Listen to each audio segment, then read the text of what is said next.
ভোটের ময়দান সরগরম, আর ভোট ঘিরে আমডাঙ্গা হয়তো একটু বেশি মাত্রায় সরগরম। আমডাঙ্গা বিধানসভায় দীর্ঘদিনের বাম শাসনের অবসান হয়েছিল যে তৃণমূল বিধায়কের নেতৃত্বে, সেই রফিকুর রহমান 3বার টানা বিধায়ক পাননি। তৃণমূলের নতুন প্রার্থী পীরজাদা কাশেম সিদ্দিকী, বিজেপি প্রার্থী অরিন্দম দে। 2021 সালে বিধানসভা নির্বাচনে আমডাঙ্গায় প্রধান প্রতিদ্বন্দ্বী ছিল তৃণমূল ও বিজেপি, কিন্তু আইএসএফ খুব পিছিয়ে ছিল না।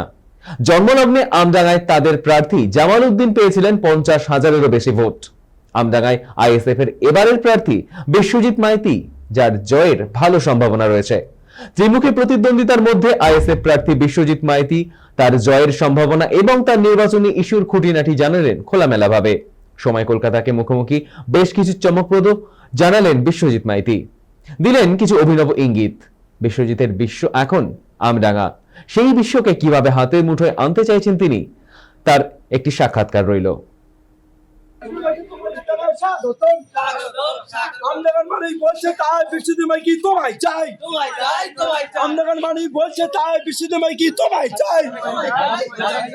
আমরা এই মুহূর্তে বসে আছি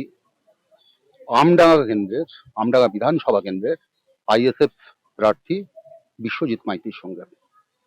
তার সঙ্গে আমরা একান্ত আলাপচারিতায় বেশ কিছু কথা জেনে নেব। বিশ্বজিৎ মাইতির পরিচয়টা আরেকবার দর্শকদের সামনে তুলে ধরছি। 2021 সালে তিনি মধ্যমগ্রাম কেন্দ্র থেকে দাঁড়িয়েছিলেন, সেখানে 21% ভোট তিনি পেয়েছিলেন। এবার তিনি বিধানসভা কেন্দ্র পরিবর্তন করেছেন, কার্যত এখানে তিনি ভূমিপুত্র, আমডাঙ্গারই তিনি ভূমিপুত্র। তিনি ফিরে এসেছেন আমডাঙ্গায় এবং আইএসএফ এর জন্মলগ্ন থেকে যে লক্ষ্য নিয়ে তিনি এগোচ্ছিলেন, অর্থাৎ বিধায়ক পদের প্রত্যাশী হিসাবে তিনি এবারে এখানে লড়াই তুলে দিতে উদগ্রীব।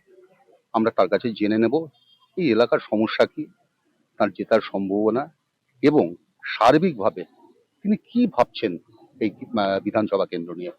প্রথমেই বলার, এই যে রাস্তাঘাটের অবস্থা দেখলাম, আমার তো চিরঞ্জিতের একটা কথা মনে পড়ে যাচ্ছে, সেই উদয় শঙ্কর স্মরণে, আপনার মনে থাকতে পারেন। তো আপনি কি বলছেন এই রাস্তাঘাট দেখে? পানীয় জলের অবস্থা দেখছি এখানে খারাপ, সাধারণ মানুষ রয়েছে, তুমি প্রথম সমস্যাগুলোতেই যাচ্ছে। দেখুন, প্রথম কথা হচ্ছে আমডাঙ্গা একটি শান্তিপ্রিয় কৃষি প্রধান এলাকা এবং সম্প্রীতির যদি পীঠস্থান বলেন সেটা হচ্ছে আমডাঙ্গা। আমডাঙ্গা আমরা দেখেছি ছোটবেলায়, তখন আমডাঙ্গা একটা শান্তির জায়গা ছিল।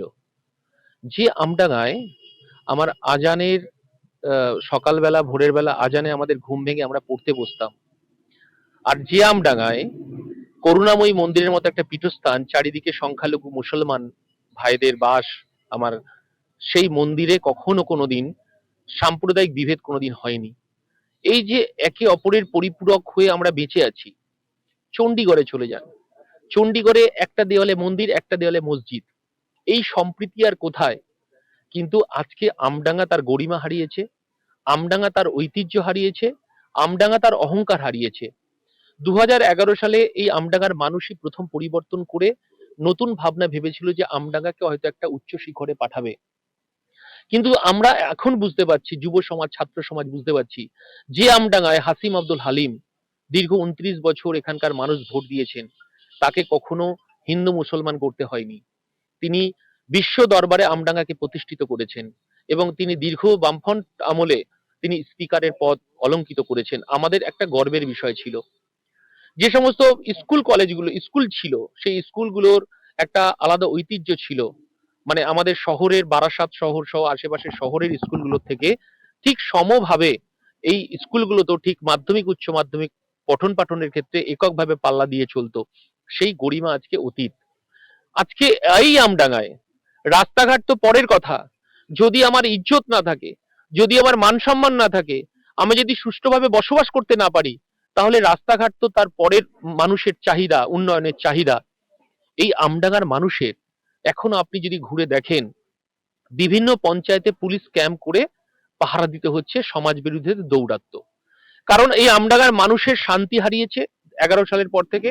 আমডাঙ্গার মানুষকে ঘুমাতে যেতে হয় বোমের আওয়াজে, আর আমডাঙ্গার মানুষের ঘুম মানে ভাঙে সকালবেলা বোমের আওয়াজে। তাহলে স্বাভাবিকভাবে বুঝতে পারছেন যে আমডাঙ্গা কত সুখে আছে। এই আমডাঙ্গা আমার শিক্ষাক্ষেত্র, আমডাঙ্গা আমার জন্মস্থান, আমডাঙ্গায় যে হসপিটালে আমি জন্মগ্রহণ করেছিলাম ছোটবেলায়, আমডাঙ্গা হসপিটাল, সেই আমডাঙ্গা হসপিটালে আজকে তৃণমূল কংগ্রেস সেবাশ্রয় করছে, কোটি কোটি টাকা খরচ করে তছরূপ হয়ে গেল আমাদের ট্যাক্সের টাকা। সেই সেবাশ্রয় যদি না করে আমডাঙ্গা হসপিটালে যদি একটা এমআরআই মেশিন বসতো, একটা এক্সরে মেশিন বসতো, সেখানে যদি ডাক্তাররা যদি যথাযথ সময় থাকতো, একটা যদি আইসিইউ যদি করা যেত, একটা মেডিসিনের সেন্টার যদি করা যেত, তাহলে আমডাঙ্গার মানুষ তাকে বারাসাত, তাকে আরজিগড়, তাকে মেডিকেল কলেজ, তাকে পিজিতে দৌড়াতে হতো না।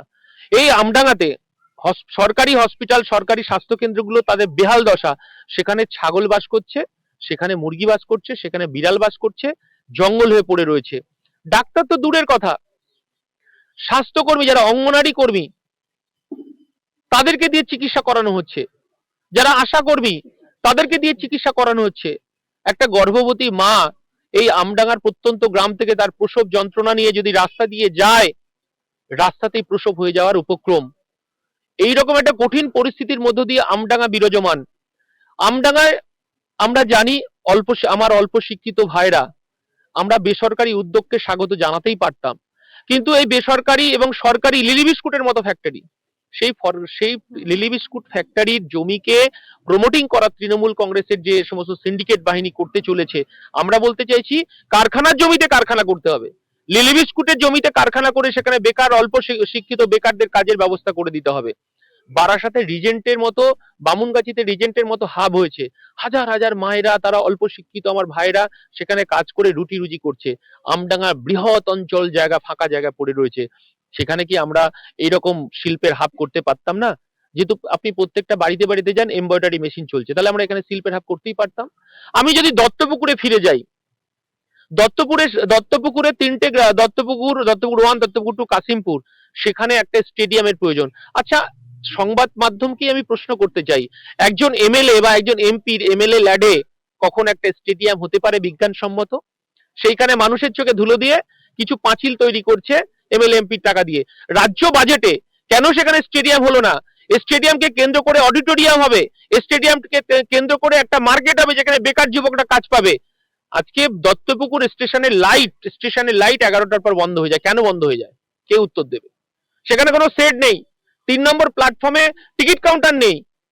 আমি বলতে চাইছি যে এখানে হাজার হাজার দত্তপুকুরের মানুষ এই স্টেশন দিয়ে যাতায়াত করে, সেই রকম জায়গায় আমরা কেন একটা যানজটের শহর তৈরি করেছি? সেখানে কাশিমপুর গ্রাম পঞ্চায়েতের একটা বৃহৎ গ্রাম পঞ্চায়েত, প্রত্যন্ত অঞ্চল, সেই অঞ্চলে পরিষেবার জন্য আমরা চাইছি 2টি গ্রাম পঞ্চায়েত করা হোক, কাশিমপুর 1, কাশিমপুর 2। দত্তপুকুর 1, দত্তপুকুর 2 যেমন হয়েছে, আমরা বলতে চাইছি এখানে রাত্রিবেলা যে মাটির গাড়ি চলে, জমির পর জমি ফাঁকা হয়ে যাচ্ছে। চণ্ডীগড়ে কৃষকের জমি বিনা অনুমতিতে খনন করা হচ্ছে, খনন করে সেখানে খাল হচ্ছে, কেউ জানেই না, খালে কোনো ম্যাপে মানচিত্র নেই, এখানে গায়ের জোরে কাজ করানো হচ্ছে। এই আমডাঙ্গার মানুষের 11টা পঞ্চায়েতের ভোট লুট করা হয়েছে, গরিব মানুষের অধিকারকে লুট করা হয়েছে, খেটে খাওয়া শ্রমজীবী মানুষের অধিকারকে লুট করা হয়েছে, পঞ্চায়েতি ব্যবস্থা লুটের রাজত্ব কায়েম হয়েছে। আমরা চাইছি মানুষ তার অধিকার ফিরে পাক, আমডাঙ্গা যা তার অহংকার, আমডাঙ্গা তার গরিমা ফিরে পাক, এবং এই লুটেরার রাজত্ব কায়েম বন্ধ হোক, এবং মানুষ তার অধিকার ফিরে আমডাঙ্গা, আমার সন্তানরা যাতে থাকে দুধে ভাতে, এবং আমার ভাই বোনেরা যাতে তারা সচ্ছলভাবে শান্তিতে ঘুমাতে পারে, সেই ব্যবস্থা আমার প্রথম উদ্যোগ। আমরা ইস্যু ভিত্তিক যে বক্তব্য বিশ্বজিৎ মাইতির কাছে শুনে দিলাম, আমি এবার একটু সংখ্যা তত্ত্বের দিকে যাব, আমি একটু এলাকার বিন্যাসের দিকে যাব। তিনি যেরকম বললেন 8টা পঞ্চায়েত রয়েছে এখানে, আর 3টে রয়েছে বারাসাত 1-এর মধ্যে, সব মিলে 11টা রয়েছে। তো সেখানে দাঁড়িয়ে আমরা যদি দেখি বিগত নির্বাচনের দিকে যদি তাকাই, তাহলে পরে আমরা দেখতে পাবো যে এখানে জামাল উদ্দিন 50,000-এর বেশি ভোট পেয়েছিলেন, এবং তিনি জন্মলগ্নে এসে সাড়া ফেলে দিয়েছিলেন। বিজেপি প্রার্থী 63,000 ভোট পেয়েছিলেন, এবং আমরা বিগত 3টি নির্বাচনেই দেখেছি এখানের বিধায়ক যিনি ছিলেন রফিকার রহমান, তিনি 86,000 থেকে 96,000 এরকম একটা ভোটের মধ্যে ঘোরাফেরা করেছেন। এবারে পট পরিবর্তন কতটা হতে পারে, আমি প্রথমে সংখ্যাতাত্ত্বিক হিসাবে যাব, পরবর্তীতে আমি এলাকা বিন্যাসে যাব। এই যে এবার বিশ্বজিৎ আপনার কাছে জিজ্ঞাসা, এবার এটা খেয়ের একটা বাতাবরণ তৈরি হয়েছে, যেটা মনে হচ্ছে তৃণমূলের মধ্যে। আমি জানি যে আপনারা অন্য দলের সম্পর্কে আপনারা হয়তো বলবেন না, তবু এটা কতটা প্রভাব ফেলতে পারে যে এখানে পীরজাদা কাসেম সিদ্দিকীকে দেওয়া হয়েছে, রফিকার ক্ষুব্ধ ছিলেন। আমরা দেখেছি গতকালও একটা আপনার কাছে খবর গিয়ে থাকতে পারে, গতকালও নিজেদের মধ্যে একটা অসুবিধা তৈরি হয়েছে। তো এটা কতটা আপনারা গেইন করতে পারবেন? সাধারণ মানুষের কাছে এটা কি বার্তা নিয়ে যাচ্ছে? কতটা প্রভাব ফেলবে ভোটে? দেখুন, আমি প্রথমেই রফিকার কাকুকে আমি শ্রদ্ধা জানাই। তিনি আমার পিতৃতুল্য। তাকে শ্রদ্ধা জানাই এই কারণেই, আপনারা হয়তো জেনে থাকবেন 2018 সালে তৃণমূল কংগ্রেসের গুন্ডা বাহিনী আমার বাড়ি আক্রমণ করে এবং আমার বাড়ি লুটতরাজ করে এবং আমার বাড়িতে বোমা মারা হয়। আমার বাড়িতে একটা 2.5 বছরের শিশুকে ওরা নিস্তার দেয়নি। যদি পশ্চিম বাংলায় যদি সর্বপ্রথম কারুর ফোন গিয়ে থাকে আমার কাছে, তার নাম হচ্ছে আমডাঙ্গার বিধায়ক রফিকুর রহমানের। আমাকে তিনি ফোন করে সেদিনকে আশ্বস্ত করেছিলেন যে, বিশ্বজিৎ তুমি ভয় পেও না, তোমার উপর যে আক্রমণ হচ্ছে আমি বুঝতে পেরেছি, কারণ আমি যেটুকু আমার তরফ থেকে করার আমি করব। কিন্তু সেদিনকে ওনাকে আমার মনে হয়েছিল তিনি আমার পিতামাতা যেমন আমার অভিভাবক, আমার যারা সহকর্মী তারা যেমন আমাদের পাশে থাকেন, সেই দিন বিপদের সময় কিন্তু রফিকুর রহমান আমার পাশে দাঁড়িয়ে আমাকে আশ্বস্ত করেছিলেন। কালকে যখন উনি কি রাজনীতি করেন, রাজনীতি তো পরের ব্যাপার, কিন্তু রফিকুর বাবু কালকে যখন আক্রান্ত হলেন, কালকে যখন তার কর্মীরা আক্রান্ত হলেন, আমি সঙ্গে সঙ্গে খোঁজ নেওয়ার চেষ্টা করেছি তিনি অন্য রাজনৈতিক দলের তৃণমূল কংগ্রেস করেন, কিন্তু তার কোনো ক্ষতি হলো কিনা, তিনি আক্রান্ত হলো কিনা, আমি সঙ্গে সঙ্গে তার অ্যাডভোকেট ভাইয়ের কাছ থেকে আমি খোঁজ নিয়েছি এবং তার সঙ্গে সশরীরে আমি আজকে দেখা করেছি যে আমি আপনার কোনো ক্ষতি হয়নি তো, আপনি ভেঙে পড়বেন না, আমরা আছি, আপনার অসম্পূর্ণ কাজ যাতে আমরা করতে পারি সেই কথা ওনাকে সৌজন্য সাক্ষাৎকারের মধ্যে আমি বলে এসেছি। কারণ তিনি তৃণমূল কংগ্রেসের শুধু নেতা, সেটা তার রাজনৈতিক ব্যাখ্যা, কিন্তু তিনি আমার কাছে আমার বিপদের দিনে তিনি পাশে দাঁড়িয়েছিলেন। আমি তার প্রতি সেদিন কৃতজ্ঞ এবং আমার বাড়ির বাচ্চা যে বোমায় আক্রান্ত হয়েছিল, আমরা সেদিন আমার পাশে দাঁড়িয়ে তিনি আমাদেরকে আশ্বস্ত করেছিলেন। এটুকু আমি আমডাঙ্গাবাসীর কাছে বলবো যে তিনি সেদিন আমার পাশে দাঁড়িয়েছিল। সেদিন আমি হয়তো বলিনি, আজকে আমি বলছি যে তিনি আমার পাশে দাঁড়িয়ে আমার পরিবারকে সেদিনকে রক্ষা করেছিলেন। বিশ্বজিৎ দা, ডিপ্লোম্যাটিক্যালি আপনি হয়তো বলবেন না, আজকে যা কথাবার্তা হলো তার মধ্যে কোথাও কি বলাভয় পেলেন? দেখুন, বড়া ভয় বলতে আমি তার সঙ্গে সৌজন্য সাক্ষাৎ করেছি।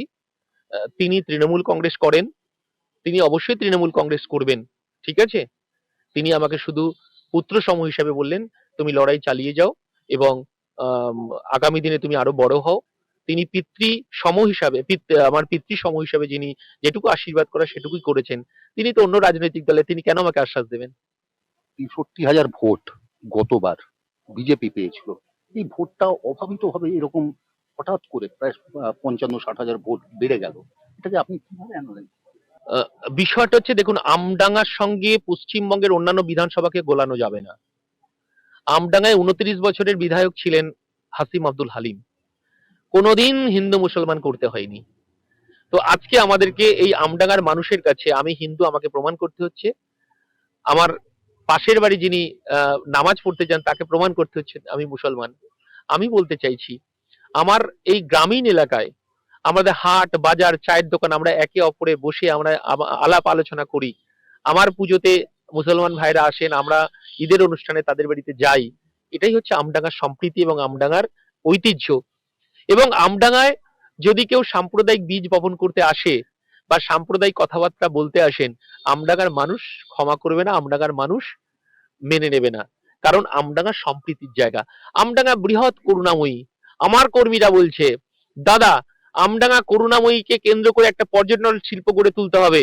আমডাঙ্গায় সেখানে কর্মসংস্থানমুখী ওখানে স্টল তৈরি করতে হবে, স্বনির্ভর গোষ্ঠীর মহিলারা সেখানে জিনিসপত্র বিক্রি করবে। আমার কর্মীরা বলছে, কালীঘাট যদি হেরিটেজ হতে পারে, আমার দক্ষিণেশ্বর মন্দির যদি হেরিটেজ হতে পারে, তাহলে দাদা আপনাকে বলতে হবে কালীঘাট আমার করুণাময়ী মন্দির কেন হেরিটেজ হবে না? এটা তো রাজ্য সরকারকেই দায়িত্ব নিয়ে করতে হবে। আমার কর্মীরা বলছে যে দাদা বর্তুবিলকে পর্যটন শিল্প কেন্দ্র গড়ে তুলতে হবে। আমার কর্মীরা বলছে দাদা এখানে এমব্রয়ডারি শিল্পকে মর্যাদা দিতে হবে। আমার কর্মীরা বলছে যে দত্তপুকুরে আমার চালতাবিরিয়া যে মৃৎশিল্পীদের সেখানে বিশ্ব বাণিজ্যের হাব তৈরি করতে হবে। কাঁসারিপাড়া আমার প্রত্যেকটা মানুষ জানে, বিয়ের কোনো বাড়িতে বিয়ের অনুষ্ঠান হলেই আমরা কাঁসারিপাড়ায় চলে যাই। কাঁসারিপাড়ার শিল্পীদের তারা যে অবস্থা ছিল তার থেকে আরো খারাপ অবস্থা হয়েছে। সেখানে কেন আমাদের একটা হাব তৈরি হবে না? আমার দীঘা দাসপাড়াতে জুতো শিল্পের জন্য বিখ্যাত, সেখানে কেন একটা চর্মনগরী গড়ে উঠবে না? আমার কর্মীরা তারা মার খেতে খেতে ঠেকে শিখে শিখে সে আজকে তারা পরিবর্তন করতে চাইছে। এবং সর্বোপরি আমি যে কথা বলতে চাইছি, আমডাঙ্গার মানুষ এবারে আইএসএফ এর পক্ষে দাঁড়িয়ে 29 তারিখ ভোট করাবে, সন্ত্রাস মুক্ত আমডাঙ্গা তৈরি করবে, বোমা মুক্ত আমডাঙ্গা তৈরি করবে এবং 4 তারিখে লাল আবির মাখবে। এখানে আমরা দীর্ঘ সময় ধরে দেখেছি যে উন্নয়নের একটা আবহ থাকলেও সেটাকে বাস্তবায়িত করা হয়নি। সেখানে দাঁড়িয়ে আমার এখানের যে এলাকা বিন্যাস সেটা একটু বিশ্বজিৎ কাছে জেনে নেওয়ার চেষ্টা করব।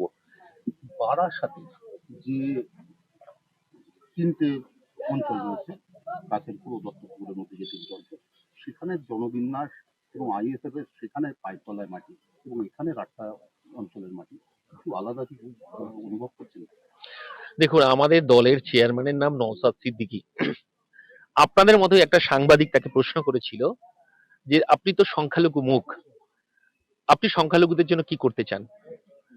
আমার চেয়ারম্যান বলে দিয়েছেন, আমি সংখ্যালঘুদের জন্য শুধু কাজ করতে আসিনি, এই বাংলার পিছিয়ে পড়া শ্রমজীবী আদিবাসী দলিত মানুষের জন্য কাজ করতে এসেছি। তো স্বাভাবিকভাবেই আমার দলের চেয়ারম্যান হয়তো তার ধর্মজীবনে অন্য ধর্ম পালন করেন, আমি অন্য ধর্ম পালন করি, কিন্তু একজন রাজনৈতিক নেতা হিসেবে তার এই বক্তব্য বাংলার মানুষের, আমার সমস্ত সম্প্রদায়ের মানুষের হৃদয়ে নওশাদ সিদ্দিকীকে নিয়ে স্বপ্ন দেখছে। আমার প্রশ্ন হচ্ছে যে এই দিকে এসে আপনি আমডাঙ্গা ব্লক এবং বারাসাতের যে তিনটে অঞ্চল, এইখানের মধ্যে কোথাও কোনো পার্থক্য দেখছেন? এভাবে আপনি কি লক্ষ্য করতে পারছেন রিফ্লেকশন কোথাও অন্যরকম? দেখুন, আমি একটা কথা বলি, সেটা হচ্ছে দত্তপুকুর হচ্ছে আমাদের বারাসাত সদর শহরের পাশে। বারাসাত সদর শহরের উন্নয়নের সঙ্গে ওতপ্রোতভাবে দত্তপুকুর মানুষের একটা সংযোগ আছে। দত্তপুকুরের সংস্কৃতি চরিত্র পরিবর্তন হয়েছে। বিভিন্ন ধর্মের মানুষ, বিভিন্ন জাতির মানুষ দত্তপুকুরকে তারা মানে মাথা গোঁজার একটা জায়গা তৈরি করে নিয়েছেন, অর্থাৎ তারা নতুন করে বাড়ি বসতি তৈরি করেছেন। বিভিন্ন সংস্কৃতির মানুষ সেখানে এসেছেন, বসবাস করছেন। স্বাভাবিকভাবেই কৃষি প্রধান এলাকা হলেও দত্তপুকুরের একটা শহরের ছোঁয়া লেগেছে। স্বাভাবিকভাবেই দত্তপুকুরের মানুষের একটা উন্নত চাহিদা প্রয়োজন, সেখানে গ্রাম পঞ্চায়েত সেই চাহিদা পূরণ করতে পারছে না। প্রত্যেকটা মানুষ তো ট্যাক্স দেয়, প্রত্যেকটা মানুষ সরকারকে ট্যাক্স দেয়, সেই ট্যাক্সের টাকায় খেলাধুলা মেলা মোচ্ছব করছে, মানুষ এটাকে ভালোভাবে নিচ্ছে না। দত্তপুকুর একটা সংস্কৃতি কালচারের জায়গা, সেই কালচার আজকে কোথায়? সেই কালচারাল একাডেমি করার দরকার, যেখানে সংস্কৃতির মানুষ তৈরি হবে এবং সেখানে গ্রামের ছোঁয়া এবং শহরের ছোঁয়ায় একসাথে মেলবন্ধন তৈরি করে একটা শান্তি নিকেতন হবে। সেই জায়গাটা তৃণমূল কংগ্রেস সেই পরিবেশটাকে সিন্ডিকেট বাহিনী, তোলাবাজ এই জায়গাটাকে নষ্ট করে দিয়েছে, সেই জায়গাটাকে পুনরুদ্ধার করতে হবে। আমরা এতক্ষণ কথা বলে আমরা বুঝতে পারলাম যে তিনি তৃণমূলকে প্রধান প্রতিদ্বন্দ্বী মনে করছেন এখানে। আমার জানার আগ্রহ থাকবে বিশ্বজিৎদার কাছে যে ভোটের মার্জিন কিরকম হতে পারে, কারণ আপনি জয়যুক্ত করবেন আপনার দলকে, আপনি বলেই দিচ্ছেন আপনি দৃঢ় প্রত্যয়ী। মার্জিনটা কিরকম থাকতে পারে? দেখুন, আমডাঙ্গার মার্জিন কি হবে সেটা সম্পূর্ণ আমি সেফোলজিক্যাল বলছি। আমি বলি একটা কথা, সন্ত্রাস করতে দেব না। সন্ত্রাস যেখানে হবে সেখানে বুক চিতিয়ে লড়াই হবে। আমার কর্মীরা যদি কোথাও বুথের দখল হয়, রিগিং হয়, ধমক চমক হয়, তাহলে কিন্তু তৃণমূল কংগ্রেস এবং সেটা কিন্তু একদম খুব খারাপ জায়গায় যাবে, কারণ আমার কর্মীরা বুক চিতিয়ে লড়াই করবে এবং পুলিশ প্রশাসনকে নিয়ে গণতান্ত্রিক পদ্ধতিতেই প্রতিহত করা হবে। এটা গেল একটা বিষয়। এবং এখানে তৃণমূল কংগ্রেস 2013 সালেই আমডাঙ্গা হেরে গেছে, কারণ এখানে গায়ের জোরে ভোট করা হয়, বুথ লুট করে এবং ভোটের আগের দিন বোমা পিস্তল এবং টাকা পয়সা বিলি করে একটা সন্ত্রাসের পরিবেশ তৈরি করে ভোট করায়। সেই জায়গা থেকে এখানকার সাধারণ মানুষ এবং শিক্ষিত তৃণমূল মানুষ, যারা তৃণমূল কংগ্রেসের এই দত্তপুকুরে জন্ম দিয়েছে তৃণমূল কংগ্রেসকে, তারাও পরিষ্কারভাবে বুঝে গেছে যে আমডাঙ্গার একটা পরিবর্তন দরকার এবং সেটা একমাত্র পারে নওশাদ সিদ্দিকীর হাত ধরে। আর দুটো প্রশ্ন থাকছে বিশ্বজিৎ। আমার একটা প্রশ্ন পুরোপুরি আপনার এই নির্বাচন ভিত্তিক, আর একটি নির্বাচনের সঙ্গে জড়িয়ে থাকলে একটু অন্য প্রসঙ্গে যাব।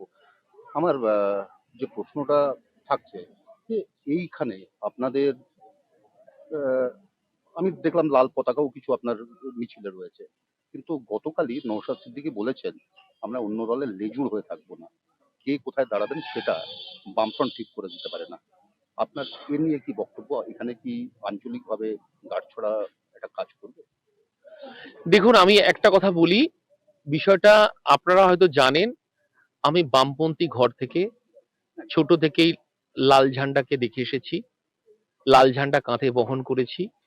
মেহনতি মানুষ, খেটে খাওয়া শ্রমজীবী মানুষ, সারা ভারতবর্ষ জুড়ে ছাত্র আন্দোলন তৈরি করেছি। আমার নেতার নাম হচ্ছে নেতাজি সুভাষচন্দ্র বোস। অতএব এই স্বাধীনতা আন্দোলন থেকে সুভাষচন্দ্র কখনো পিছুপা হয়নি। তার বিরুদ্ধে শত্রুতা হয়েছে, তার বিরুদ্ধে ষড়যন্ত্র হয়েছে, কিন্তু ভারতবর্ষে তার মৃত্যুদিন পালন করার সুযোগ তিনি দেননি। আমডাঙ্গার মানুষ, আপনি জানেন, 18 সালে সন্ত্রাস তৃণমূল কংগ্রেসের, এখানে মানুষ আক্রান্ত, শয়ে শয়ে মানুষ আক্রান্ত, বাড়ি ঘরদার জ্বালিয়ে দেওয়া হয়েছে। আমডাঙ্গা আজকে বোমাডাঙ্গা। মানুষ বাঁচার জন্য আইএসএফ কে আঁকড়ে ধরেছে। প্রত্যেকটা বামপন্থী মানুষ, তারা আইএসএফ কে দেখে স্বপ্ন দেখছে যে আগে তৃণমূল আমডাঙ্গা থেকে যাক, তারপরে আমরা কে সিপিএম, কে ফরওয়ার্ড ব্লক, কে আরএসপি, কে এসইউসিআই, মানুষ জোট বেঁধেছে। আমি কি করতে পারি? আমার শেষ প্রশ্ন, যেটা এসআইআর ঘিরে, এসআইআর এ প্রচুর মানুষের ভয়ে দিলে আন্ডার অ্যাডমিনিস্ট্রেশন চলে গেছে। আপনার এই নির্বাচনী ক্ষেত্রে কতটা প্রভাব ফেলতে চলেছে? কিন্তু বিষয়টা পুরোপুরি ধোঁয়াশায়, আমিও জানি। আপনি কি করছেন? দেখুন, আমি আমডাঙ্গাকে নিয়ে শুধু ভাবছি না যে আমডাঙ্গা 41,000 মানুষের অ্যাডিজুডিকেশন, বিজেপি এবং তৃণমূলের একটা গভীর ষড়যন্ত্র। কারণ মমতা বন্দ্যোপাধ্যায়কে নিয়ে এই বাংলার মানুষ স্বপ্ন দেখেছিল 2011 সালের পরে। মমতা বন্দ্যোপাধ্যায় বলেছিলেন যে এসআইআর আমার লাশের উপর দিয়ে হবে, আমি বেঁচে থাকতে এসআইআর করতে দেব না। কিন্তু এসআইআর হলো, তিনি 221 কোটি টাকা খরচ করলেন, 90,000 কর্মচারী নিয়োগ করলেন। আমার একটা সাদা সিধে প্রশ্ন, আমি কোনো জটিলতার মধ্যে যেতে চাই না। আপনার বিডিও অফিস, আপনার আন্ডারে কাজ করছে বিডিও, আপনার কর্মচারী দিলেন। 2002 সালে মানে এসআইআর হয়েছিল, সেদিন তো কই এই হিন্দু মুসলমানের পলিটিক্স হয়নি। কিন্তু আজকে কেন এই বাইনারি পলিটিক্স? এই উত্তর তো মাননীয় মুখ্যমন্ত্রীকেই দিতে হবে। কারণ আমডাঙ্গা যখন আমার আমডাঙ্গা সহ বিভিন্ন এলাকার মানুষ যখন তার কোলের বাচ্চাটাকে নিয়ে লাইনে দাঁড়িয়ে রয়েছে ঘন্টার পর ঘন্টা, বিডিও অফিসে একটা বাথরুম নেই, একটা জলের ব্যবস্থা নেই, একটা পাখার ব্যবস্থা নেই, একটা বসার ব্যবস্থা নেই, উনি যেটা বলতে চাইছেন সেটাকে নির্বাচন কমিশন করে দেবে? আপনার বিডিও অফিসে গেছে, আপনার পঞ্চায়েত সমিতিতে গেছে, আমার বাড়ি যদি কোনো আত্মীয়তা আসে, আমি তো তাকে প্রথমে জল দেব, আমি তো তাকে বসার আসন দেব। এটুকু ব্যবস্থা পর্যন্ত মমতা বন্দ্যোপাধ্যায় করেনি। এই যে এসআইআর, এটা একটা গভীর ষড়যন্ত্র মমতা বন্দ্যোপাধ্যায় এবং নরেন্দ্র মোদী, এবং নির্বাচন কমিশন এখানে হচ্ছে মানে ঘটকের ভূমিকা পালন করেছে। অর্থাৎ ছেলে মেয়ের বিয়ের ক্ষেত্রে যে ঘটক হয়, সেই ঘটকের ভূমিকা পালন করেছে নির্বাচন কমিশন, এবং বরপক্ষ কনে পক্ষ তৃণমূল এবং বিজেপি। আপনার সংখ্যালঘু অধ্যুষিত এলাকায় কতটা প্রভাব ফেলছে আপনার? দেখুন, সংখ্যালঘু, অনেক সংখ্যালঘু ভাইরা ভোট দিতে পারবে না তৃণমূল বিজেপি ষড়যন্ত্রে। এটা সব থেকে একটা যন্ত্রণার বিষয়। আমাদের প্রার্থী তালিকা প্রকাশ করতে দেরি হলো কেন? আমার চেয়ারম্যান সহ আমাদের যখন কেন্দ্রীয় কমিটির মিটিং আমরা আলোচনা করছি যে সমস্ত রাজনৈতিক দল, তৃণমূল কংগ্রেস হই হই করে নেমে পড়েছে, দেয়াল দখল করছে, চুনকাম করছে, মিটিং মিছিল করছেন, অন্যান্য রাজনৈতিক দল নেমে পড়েছে, তখন নওশাদ সিদ্দিকী সুপ্রিম কোর্টে কিভাবে মামলা করা যায়, কিভাবে ভোটাধিকার ফেরত পাওয়া যায় তার পরিকল্পনা আমরা করছি। আমরা হাইকোর্টে মামলা করেছি, পার্টির পক্ষ থেকে মামলা করেছি। সে তৃণমূল করুন, বিজেপি করুন, সিপিআইএম করুন, আইএসএফ করুন, এই অ্যাডিজুডিকেশনে যারা আছে, তাদের যারা বৈধ ভোটার, তাদের ভোটাধিকার ফিরে পাক এবং গণতন্ত্রের জয় হোক। আমরা এতক্ষণ কথা বলে দিলাম আমডাঙ্গা বিধানসভা কেন্দ্রের আইএসএফ প্রার্থী বিশ্বজিৎ মাইতির সঙ্গে। তার সঙ্গে একান্ত আলাপচারিতায় অনেক তথ্য জানা গেল। দর্শকরা হয়তো সমৃদ্ধ হবেন, কিন্তু সবচেয়ে বড় বিষয় তিনি যা বললেন তা মানবিক তথ্যে সমৃদ্ধ। আমরা তার সঙ্গে কথা বলে যেটুকু বুঝতে পারলাম যে আমরা বরাবর যা বলে আসি যে উত্তর 24 পরগনায় দুটি কেন্দ্রে, দেগঙ্গা এবং আমডাঙ্গায় আইএসএফ এর অত্যন্ত শক্ত ঘাঁটি রয়েছে। আমরা দেগঙ্গায় দেখতে পাচ্ছি মিন্টু সাহাজির একটা জেতার সম্ভাবনা তৈরি হয়েছে। এখানেও আমরা বিশ্বজিৎ মাইতির সঙ্গে কথা বললাম, তার প্রচার দেখলাম। আমাদের মনে হচ্ছে যে তার যে দৃঢ় প্রত্যয় সেটা বাস্তবায়নের দিকে কিছুটা হলেও অগ্রসর হয়েছে। পাশাপাশি আমি প্রেক্ষাপট বলবো, এখানে কিন্তু পীরজাদা কাদের কাসেম সিদ্দিকী এবং অন্যদিকে যে লড়াই বিজেপি তুলে ধরতে পারে আমরা যেটা জানি, তারা কিন্তু কেউই কার্যত আমডাঙ্গার সরাসরি ঘটনার সঙ্গে যুক্ত নয়। অরিন্দম বাবু আসেন কার্যত নদিয়া প্রান্ত থেকে। সেইখানে দাঁড়িয়ে বিশ্বজিৎ মাইতির এটা একবারে নিজের মাটি, হাতের তালুর মতো চেনেন। এখন দেখার ভোটে 4 মেয়ের ভোট বাক্সের যখন আমরা প্রতিফলন সত্যিকারের দেখতে পাবো, বিশ্বজিৎ বাবুর আত্মপ্রত্যয় কতটা সঠিক দিশা দেখায়। ক্যামেরায় দীপ সেনের সঙ্গে পুরন্দর চক্রবর্তী, সময় কলকাতা, আমডাঙ্গা।